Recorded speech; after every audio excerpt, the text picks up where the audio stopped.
Welcome back, YouTubers. This is going to be a review of Robot Damashi, or Robot Spirits, number 260, the GM Type C, or RGM-79C from Gundam 0083. Now, this is one of my preferred designs of the GM. I've always thought that these particular ones were really nice looking, especially the tan paint job on them. Plus, you can compare it to some of the other mobile suits, like, for example, this Cold District one I did previously, and you can see a lot of the same design features to it, except for things like, for example, the shoulders are different. But otherwise, most of the figure is similar, with some minor differences in the plating, as you can see here, on the legs and the waist piece. Otherwise, it shares most of the same basic characteristics. I'm not totally sure, but I actually think that the mold they use for the chest piece is only a slight variation. They may have used some of the similar parts. Either way, let's get started. First of all, the box. They've gone to a smaller window in the top corner for it, which I do like because it uses way less plastic. Now, if they would just stop giving us so much plastic that I have to throw out so much each time. And they're still using the anime motion system, so it's a lot more posable than previous Robot Damashi figures. Anyway, but let's get to the figure itself. Now, comes with your basic set of instructions. As you can see here. And it comes with the bullpup gun, or pup gun, I'm not sure how to pronounce that. A beam saber, which attaches here. The shield, as you can see, there's also a piece here that you have to clip on that attaches the shield to the forearm, as well as your standard rack of hands, a bazooka, 2 beam saber effects,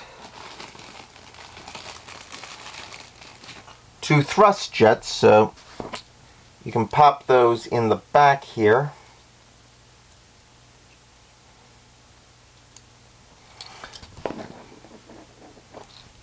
Or you can attach them, to the feet plates, or anywhere where there's 2 of those holes, or even 1 of the holes. So if you only want to put 1 on.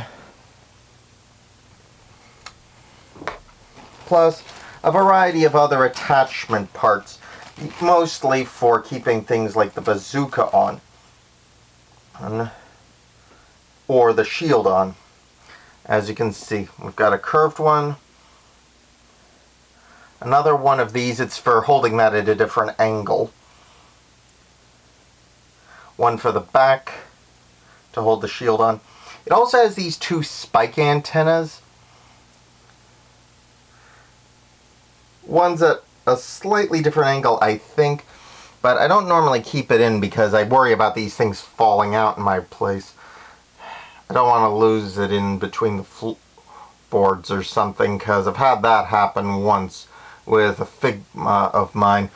Had its sword fall and get caught between the hardwood floor and the molding on my door.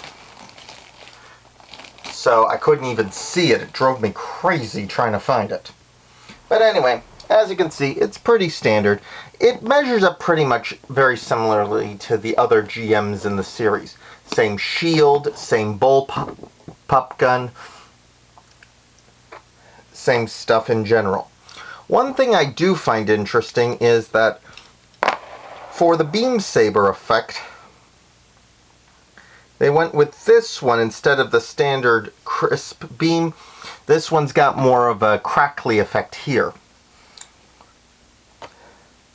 Though they gave it the standard bazooka for the later models of the GM, which I do like, but one thing that I've always found odd about these particular models of Mobile Suit is they always give them machine guns instead of beam weapons.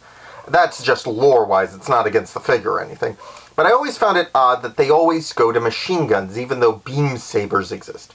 Then again, since beam weapons do exist, making your mobile suit more heavily armored doesn't really do much for them, so it's probably just a cost-saving measure. That and the expensive Gundanium armor, it probably costs way too much to put things on.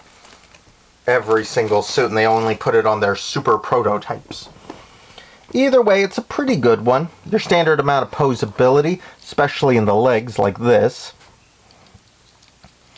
Definitely a must, especially if you're trying to get a lot of figures for like a diorama or something.